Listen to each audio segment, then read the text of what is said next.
I'm Lauren, and I am with the lovely Diana Cameron McQueen, who is the second person in my one to watch. I know you're friends with Lauren Knott. She was the first. She's awesome. The first one to watch. So you earned a BFA at UNCG, and you have this passion for drawing, and you're a wonderful artist. Guys, go on Facebook, see the comic kind of inspired drawings she's got. They're fabulous. But how do you go from kind of illustrator to theater goddess to actress? It makes a lot more logical sense than on the surface, at least to me, and especially at first when I was kind of just trying it out in my adult life. It was totally different skill sets, different brain areas, but at the same time I was like, oh, this is really familiar. This is using a lot of the skills and stuff that I accumulated while doing comic books, which sounds weird, but it's in that umbrella of everything's related, especially everything creative is there's a certain spirit of storytelling, and then there's a certain spirit of character embodiment that I think every graphic artist, when you're painting or you're drawing and you're drawing a living being, you are imagining that person moving or living and breathing is to make the drawing more enhanced, like to give the drawing life. And so if you're already doing that kind of mental process, especially with comic books, I would think it's more extreme because you're drawing these people moving, kind of like a storybook or a storyboard for a movie. And so it was that kind of muscle that later, when I started doing community theater in rural Maine, I realized that it was the same muscle, like the same desire to create characters that were compelling and interesting and not anything like me, So I just wasn't physically drawing them out. I was moving my own body. So. Well, and now I think there's such a blurred line between kind of comics and cosplay and anime and Comic-Cons and people dressing up. It's kind of dream. I was like, this is when I first started acting. I was like, well, what do I really want to do if this is the thing that I want to do? And I'm like, well, I don't want to draw the characters I love anymore. I want to be the character. And then lo and behold, like 2 or 3 years later, Marvel Studios opens up and all this other stuff, and I was like, this is possible. This is what I want. So we'll talk about the dream later on. So in 2013, you had the opportunity, and I think you did it for 2 seasons, to play Queen Elizabeth I in The Lost Colony, which celebrates its 81st season. Recently, I talked to Ira David Wood IV, and he's like, "We're still lost. We're still lost." But so many wonderful people work on that production. Ira David Wood of Theater in the Park, and William Ivy Long, who does all the designs. So how was that experience working with all these incredible people? Oh my God, it was it was incredible. Like I really like when I got the call, Lance Culpepper, who's the producer, who's a delightful man, and he's wonderful to work with, and he does such a good job. When he called me, I was like in complete disbelief because I really didn't have the scope or really realize what was, not what The Lost Colony was, because I'd been hearing about it for years from all my Raleigh theater friends. But yeah, I don't know, I didn't think that I'd never get it, but I also didn't imagine getting it. And then when I did, it was so incredible. Like, it was totally life-changing because it was my first job where I was a full-time professional actor. And that's all I did. And I was paid and put up. So it was really like my first. I've had professional jobs before that, but that was like the first full on. You go somewhere else, they put you up, you do the show, and the dresses were. I think that was my favorite part because they were just. I never wanted to take them off. It's very warm, and they are black velvet and like satin, and they do weigh. I can't remember, it was like 60 to 80 pounds. I think 80's a little heavy. That might be the armor, but I couldn't remember. But I was telling tours every day, but I honestly didn't care. I just loved wearing them so much. And I'm kind of I come from that costume background where I love corsets anyway. So I'm like, yeah, black velvet, 90-degree heat. I got this. How good. Yeah, but they're so gorgeous in person, and they take such good care of them. And it's so funny because you know, they preserve them so well, and then you go to drag them through the sand. But that's like the nature of the Beast. yeah. And it was I think my absolute favorite part, other than actually portraying such a amazing historical figure and strong woman leader like Queen Elizabeth I, which that early in my career, I didn't think I'd get that kind of opportunity in front of those large audiences, but was talking to the audiences afterwards, because, you know, when you're doing a community theater show, I mean, maybe your friends stay afterwards or something, but it was getting that immediate feedback from such a large audience that really connected and enjoyed your performance, specifically because you're a named character. You know, like, I'm sure that if I was a dancer and I would have had that same, you know, energy received, but, you know, little girls coming up to me with the, you know, the princess dresses and all this stuff, and they're like, it was really, I was like, this is really energizing and really wonderful, and I could have stood there all night talking to people. So it was, yeah, it was, and it's such a piece of North Carolina history. You know, it's like the longest running outdoor production, and they won a Tony Award because of their achievement in theater. So yeah, and I got to touch a Tony Award. That was like, we hadn't even opened yet, and they did the little welcoming ceremony, and I was like, oh my god, this is so cool. And I think it's really, I know that they don't usually give Tony Awards to non-equity productions, but the last, it was kind of like overdue. I think just the work that goes into that show and how well done it is every year, and just how much love and passion that island has for that show and how much history. It was just kind of acknowledging, like, this is a hallmark of American theater. And I think it was a smart move, and it was really wonderful. And you were part of it. Yeah, yeah. I mean, piece of it. They got the diamond anniversary, I think, and then we got to like bask in it as it came out. So I was like, yay. So you played everything from Queen Elizabeth I to Billy Dawn and Born Yesterday, which is one of my favorite comedic plays, to Vanda in Venus and Fur at Raleigh Little Theater, which you got rave reviews for. Do you have a favorite role, or I guess to piggyback on that, do you have a favorite genre, either comedy, drama, kind of the historical, classical, you know, do you have a favorite? You know, I always have trouble focusing. And I always thought comedy was really hard, and I was like, well, I'll do comedy later, like, because like I'll focus on drama. Drama's easy to understand and easy to do, or not easy to do, but easier to execute, maybe poorly, but at least I'm there, right? I'm in the room. So, but it's funny, like the second I got started, it was like suddenly I'm doing all of this light comedy stuff, which is understandable because, you know, that's what's popular and it gets out there. There's more opportunity to do it. But then I realized I loved it. But there's something about an unexpected story where it's you think you're going in to see a comedy, but then there's these really grave moments where it really anchors everything. And then one of my favorite plays is Rabbit Hole, which is essentially about loss and grieving, and it calls into question all of the, like, how long should you grieve, what's the appropriate time, socially acceptable, stuff like that. But it's inherently funny.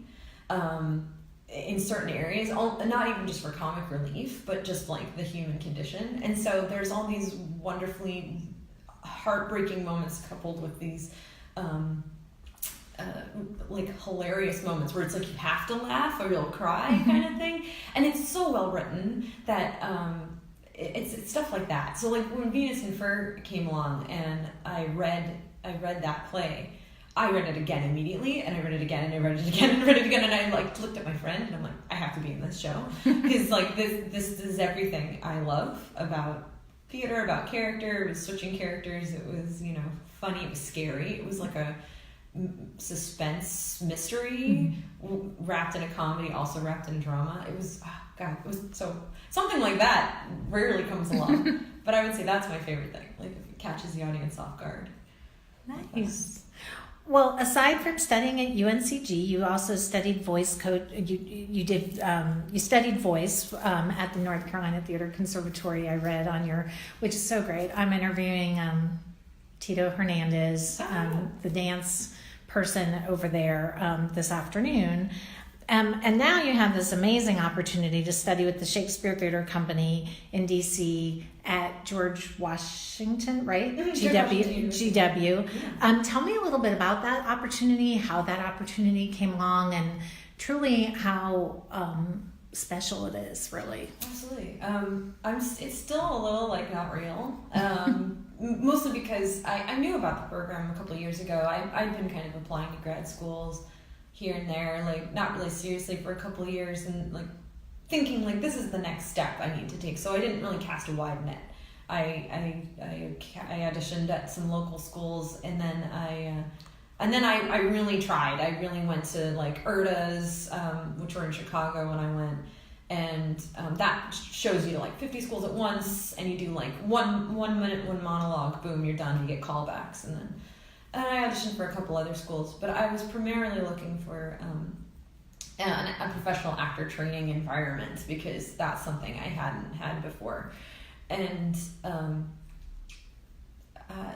so I had looked into what was that, internships, where you paid a stipend and they train you, but also they use you in the shows, and maybe you work at a theater. And I saw a program like that at the Shakespeare Company, and I've been to the Shakespeare Company several times over the course of my life. I have family that lives outside DC, and so I've kind of grown up visiting the city, and which is lovely because it's a wonderful town with this history and cultural artifacts. It's great to grow up around, and so I feel lucky that way. But also my parents were theater buffs, so when I moved there for a job, I saw Hamlet there in 2006, I want to say 2005, and it was just so well done and so large scale, and I was like, yeah, well, I'm in DC. This is like it's not New York, but it's there.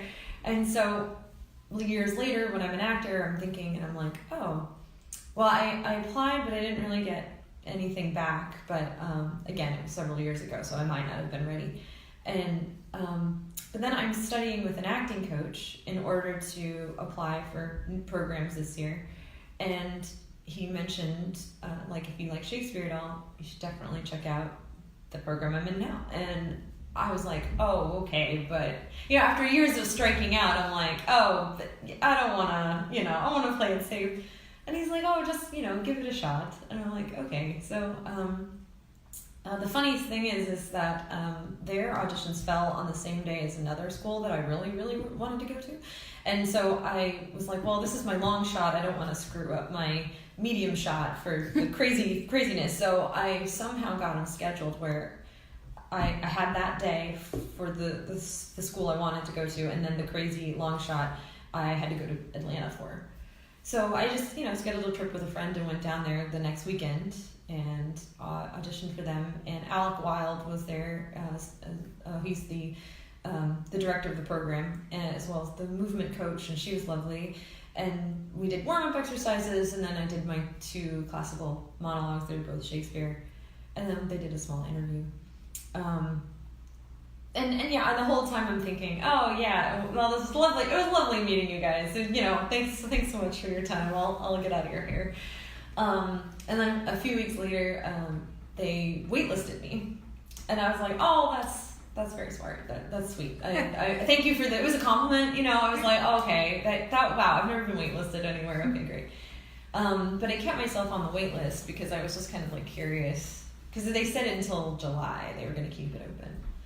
And not even a week later, they were like, hey, we have an opening, we're going to offer it to you. And I was like, the whole world stopped. And then so for people who don't know or don't go to DC, this is kind of one of the more famous regional theaters that do Shakespeare in the country. It's not quite like New York worldwide famous, but it's a very serious, dedicated company. It's over 30 years old. They've won a lot of awards for their Tonys, productions. Yes, all kinds of, they're a regional theater, so they get recognized. But that's why you might not have heard it, because it's in DC and it's not LA or New York or something like that, or Chicago. Chicago's another big one. But they're very well known, and so for them to have this kind of training program, which has been going since 1990, I want to say, that might be wrong, but it's around that time. and Michael Kahn, was the original director, and he's retiring after this year. So this is the last year he'll be at working at the theater. He kind of wanted it to be this training ground, I'm forgetting the word. For aspiring. Yeah, and it's more like for people who are mid-career to come in. So they don't take people right out of their BFAs. They don't take people right out of high school. Most of the people in the classes are early 20s and up, depending on what they've done, what their experience level is, and also their audition. Even Juilliard takes people out of high school if they've got it, right. whatever it is. So it's a big pretty deal for me. They'll probably be the largest thing I've ever done. I've never worked in DC. I've worked briefly in Seattle, and I've worked at the Lost Colony, but most of my stuff has been in Raleigh. And so I'm really looking forward to it. And it is a big deal. I think I read they only take 20-something people a year, and they've only graduated 100 or so actors so far, yes. And most of those are working nationally in one way or another in the theater. So it is a big deal program. Congratulations, that's very exciting. Yeah, so I think there's 17 people this year. I think that's the final number. So it's more than some grad schools. Some grad schools are they only take 8 people, and that's really the challenge. Is because they're creating a company, and it's it doesn't really matter if you're the most amazing in the world, but because if they've got 2 amazing people and they both look alike, they already got somebody on the roster. It's kind of a strange business. It's almost easier to just gonna go out and get work than get into a grad school program, which I found that out over my years of trying to get into one. But it really feels like a good fit, and I just went up there to see the rep shows that they do so it's their final showcase, and they were really good. The Shakespeare, they're small black box productions, so there's not any set or anything, but the acting and the diction, the clarity of the Shakespeare text, which you need in order to produce a show for people who've never read Shakespeare and to have them understand it and like it. That's really the challenge, is to get them to appreciate how beautiful this poetry and prose is, but still understand what the story's doing. And that's what the classical acting aspect is, and it helps you in everything.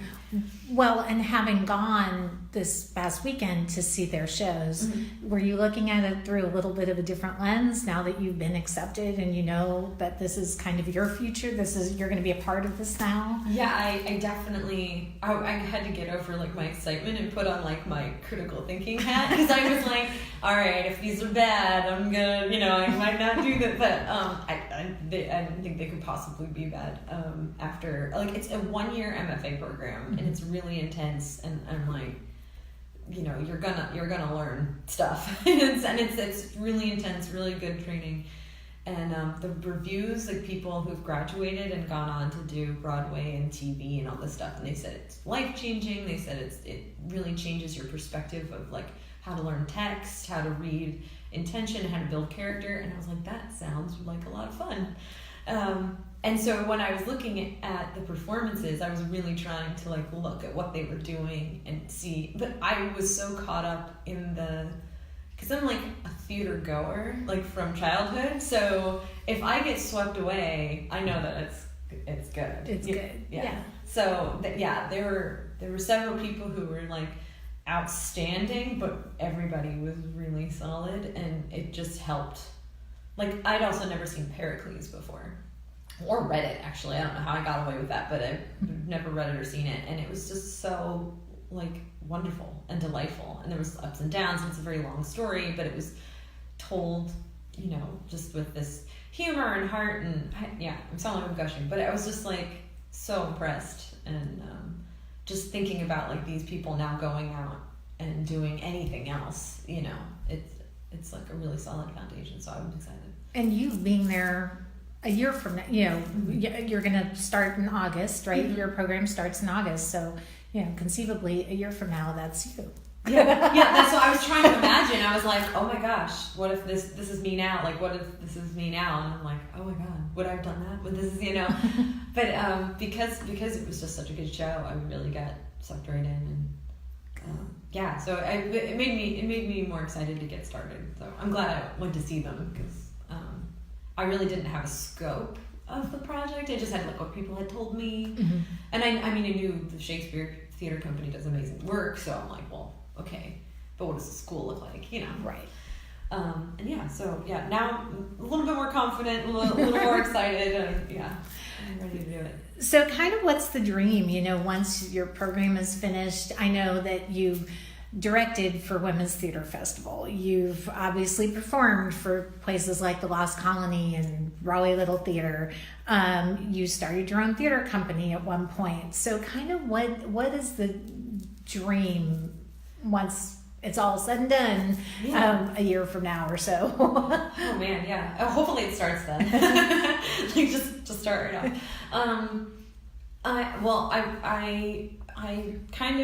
Women's Theater Festival was an awesome opportunity for me. So when that kind of like appeared on the horizon, I was like, well, I have this play that I really love that I don't think I want to really be in. And I've never felt that way about a play. Like usually when I read a play, I'm like, who can I be? Like realistically, or who do I like the best? And I just loved the play so much. And then I was like, oh, could I direct this? Like I never really thought of myself as a director, and I don't think that it's really my first love. But I was like, this is an opportunity to, kind of get my feet underneath me, like give it a shot.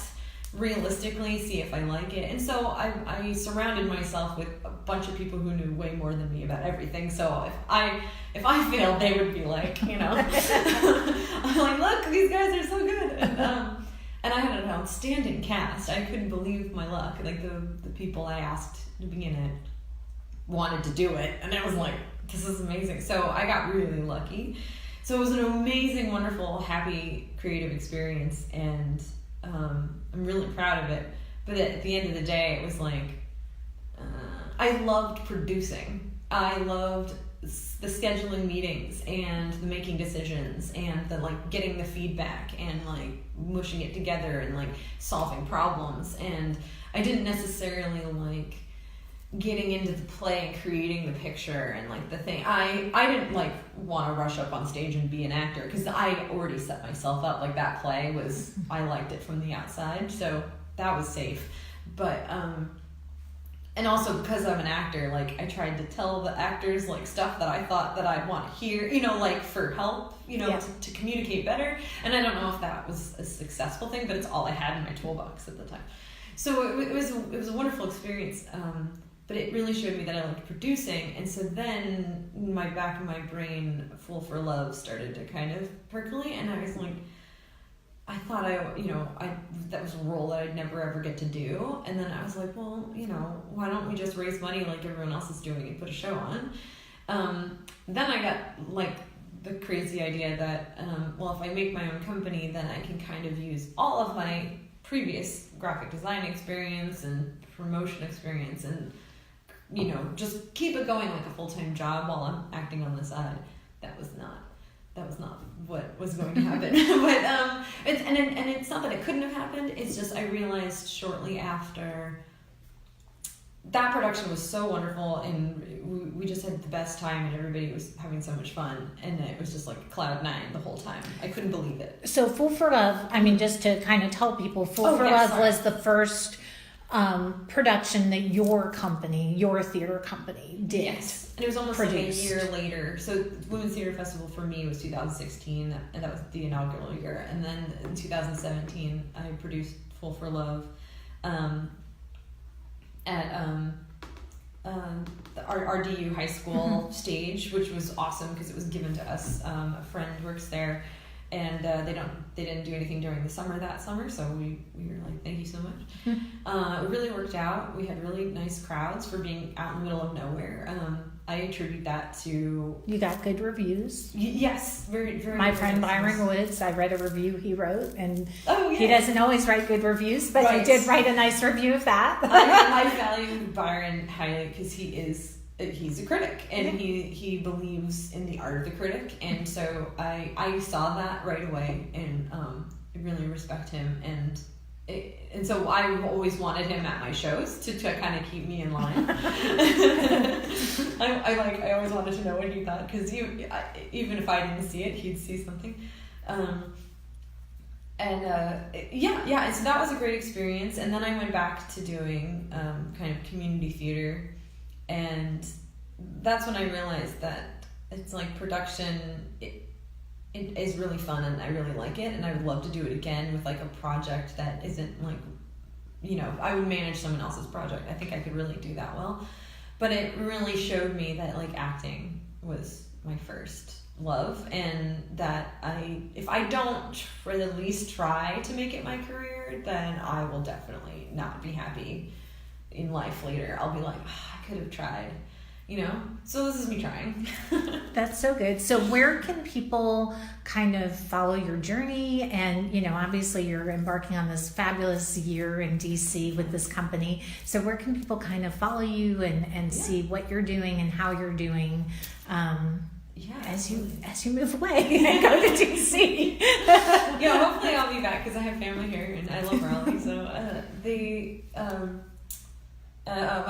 my Facebook is facebook.com/Diana McQueen, just my first and last name, and that's like my professional page. And then DianaMcQueen.com is kind of like the hub for everything. And usually after I do something that's like a significant project, I usually post it. I'm trying to be better with news, and I just started a Patreon. Like I'm still working on getting it set up, but I'm hopefully that will include daily reflections on the work I'm doing, the process of getting into grad school, auditioning for grad school, what you need. I'll also be taking requests from patrons, like for either monologues or singing, or kind of research on a text. So they'll get kind of like an interior view of the project, of the class I'm in, and the school, as well as kind of like life in DC. And then also kind of like side artistic projects in exchange for their support and stuff like that. So hopefully it'll be a good tool for other people who are wanting to get into grad programs and are like wanting to get into acting and not sure what the process is. So I'll have videos and I'll have advice and stuff like that. So. Wonderful. Well, good luck to you. Thank you for being part of my one to watch series. I'm totally honored. Thank you. And go check out her website, DianaMcQueen.com, and check her out on Facebook so you can follow her journey. Yeah. And I love Instagram too, but that's also /Diana McQueen. So I'll see you out there. Okay. Thank you so much. Thanks, guys. Thank you, Lynn. Thank you.